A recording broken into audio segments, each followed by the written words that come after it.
बिस्मिल्लाहिर्रहमानिर्रहीम। अस्सलाम वालेकुम। आज हम बनाएंगे बेसन की रोटी। बेसन की रोटी के लिए हमें चाहिए बेसन और आटा, दोनों चीज़ें। अब ये आपकी पसंद पर डिपेंड करता है कि आप बेसन ज़्यादा रखना चाहते हैं या बराबर रखना चाहते हैं। मैंने 2 कप बेसन लिया है और 1 कप लिया है आटा। इसके लिए नमक लिया है, अपने टेस्ट के हिसाब से नमक ले सकते हैं। मैंने लिया है 1/4 टीस्पून नमक और पानी इसके अंदर जाएगा हस्बे ज़रूरत। सबसे पहले हमने डाला बेसन, आटा। बेसन और आटा ये दोनों हमने छान कर रखे थे। अब इसके अंदर डाल दिया हमने नमक और इसके बाद हमने इसको मिक्स कर लिया है। आप बेसन की रोटी बनाएं, गर्मा गर्म रोटी बनाएं और इसको आप चटनी के साथ खाएं। ये मैं सिंपल रोटी बना रही हूँ। इंशाल्लाह मैं आपको बाद में मसाले वाली बेसन की रोटी बनाना बताऊंगी। और अभी इसमें थोड़ा थोड़ा पानी डालते जाना है और इसको गूंथते जाना है।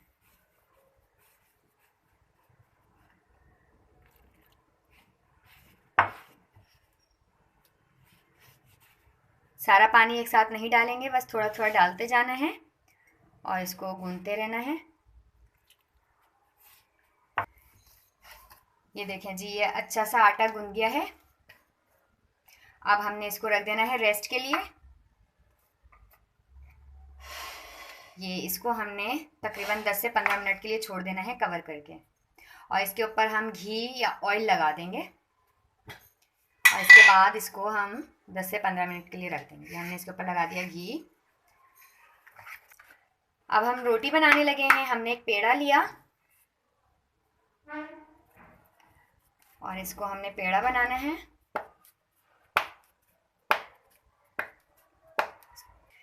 ये देखें, इसका पेड़ा बना लिया।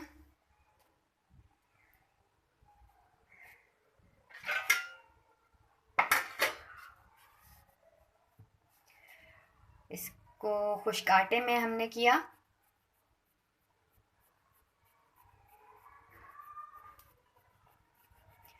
और अब हमने इसको बेलना है।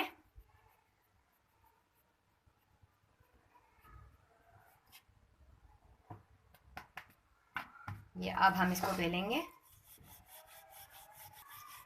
ये देखें, जो साइज आपको पसंद है, बड़ी छोटी रोटी, इसको बेल लिया है। बेल कर हमने इसको डालना है तवे पर। ये देखें जी, तवा गरम कर लिया है।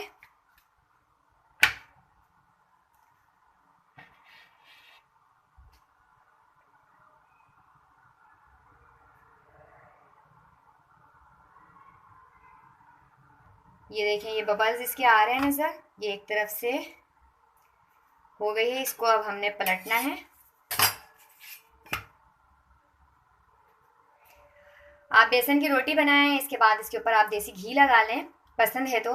मुझे पसंद है और मैं लगा कर खाती भी हूँ। और आप इसको किसी भी चटनी के साथ खाएं। दोपहर के टाइम बनाकर खाएं, बहुत अच्छी लगती है, फ़ायदेमंद भी है। अब फ्लेम को स्लो करके हमने इसे तवे के ऊपर ही सेक लेना है। ये अब हम इसको, अच्छा आपकी मर्जी है, आप तवा हटाकर भी सेक सकते हैं।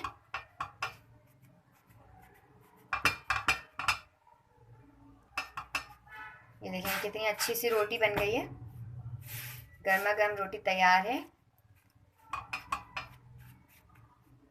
इस पर लगाएंगे हम अभी देसी घी और खाएंगे इसको मज़े के साथ। वैसे भी अभी दोपहर का टाइम है, हमने दोपहर में इसको बनाया है।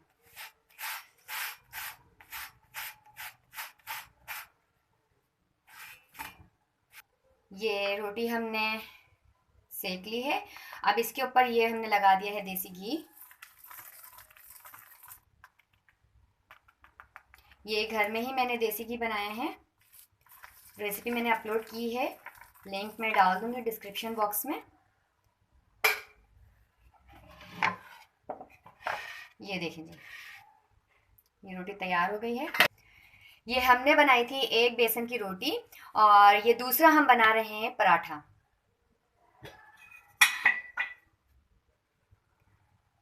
पहले अंदर थोड़ा घी लगाएंगे और ये इसको किया रोल।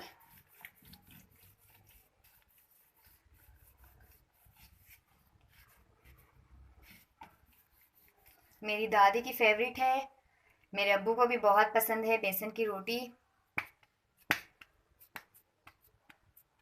ये हमने पेड़ा बना लिया। थोड़ा सा खुश्का लगाएंगे, यानी कि खुश्क आटा। मैं आपको अभी कुछ दिन में ही तंदूरी पराठे की रेसिपी दूंगी और बहुत अच्छा वो पराठा बनता है, ज़रूर देखिएगा आप उस वीडियो को। और थोड़ा सा डिफरेंट है, उसके अंदर दही का भी यूज़ है, ईस्ट उसके अंदर डाला है और बहुत अच्छा पराठा बनेगा। इंशाल्लाह बहुत जल्द बनाऊंगी मैं। अब हमने इसको रोटी को बेल लेना है। साइज़ आप अपनी मर्ज़ी से, हमारे घर में थोड़ा बड़े साइज़ की रोटी और पराठे होते हैं, वैसे पराठे छोटे ही बनते हैं।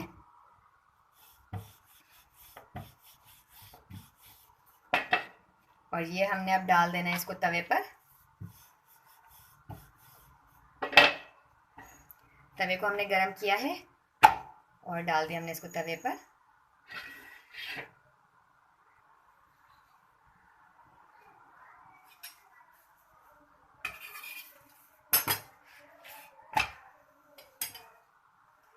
ट्राई कीजिएगा आप, रोटी भी पराठा भी, मैंने दोनों चीज़ें एक साथ बनाकर आपको दिखा दी हैं।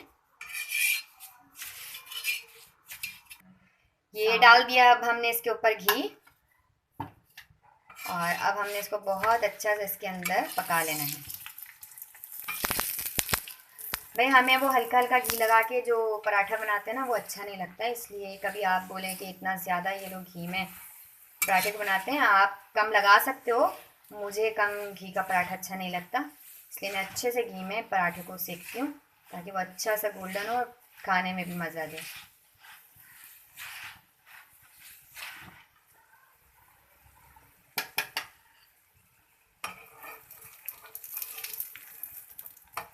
दोनों तरफ से इसको हमने अच्छा सा सेक लेना है।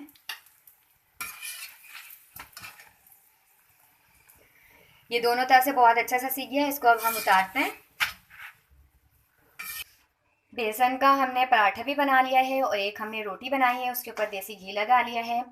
मेरे पास चटनी बनी हुई थी इस टाइम, और अचार भी है। आप चटनी के साथ, अचार के साथ, किसी भुजिया के साथ बनाकर खा सकते हैं और बहुत मज़ा देती है, सेहत के लिए भी बहुत अच्छी है।